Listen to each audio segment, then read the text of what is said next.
Deməli, rəhbər yazar. Mərci üçün nə gedir? Məsələn, sərgidə iştirak.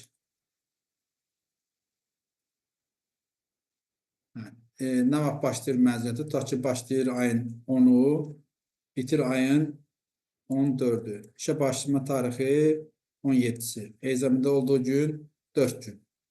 Ezamə göndərmə səbəbi sərgidə iştirak. İndi burada məsələn ola bilər ki, işçi iki yerə gedəcək. Məsələn, Şuşaya gedəcək, sonra da Xankəndiyə gedəcək. Onları artıq ayrı-ayrı yazma olur. Şuşa rayonunu seçirsiniz, tarixlərin əlinin daxil edilməsi. Onundan tutaq ki, 12-sinə Şuşaya gedir. Sonra oradan da gedir Xankəndiyə. Xankəndini seçirik. Yenə tarixlərin əlinin qeyd edilməsini seçirik. 12-sindən 14-dən də Xankəndində olacaq. Vurduq, irəli düyməsini vurduq. Məhsul şəxsi, səlahiyyətli şəxs. Aha, burada.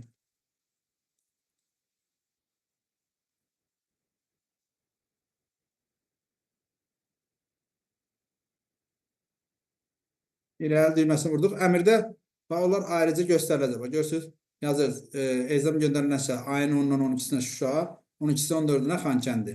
Burada da əmək məcəlləsini dedim ki, burada daha çox əmək məcəlləsini yox, icra ezamə qaydaları ilə tənzimlənir.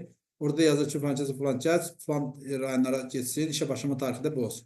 Bu da bizim ezamiyə əmrimiz. Əgər mən burada ölkə daxili yox, ölkə xarici seçsəm, o zaman bizə ezam olunacaq ölkələrin artıq gördüyünüz əvvəl rayonlar idi, amma indi ölkələrin adları qeyd olunur. Yəni ölkələrin adlarını qeyd edə bilərik. Əgər iki ölkəyə gedirsə, yenə də orada biz tarixlərin qeyd edilməsi vurub iki ölkəni daxil edə bilərik.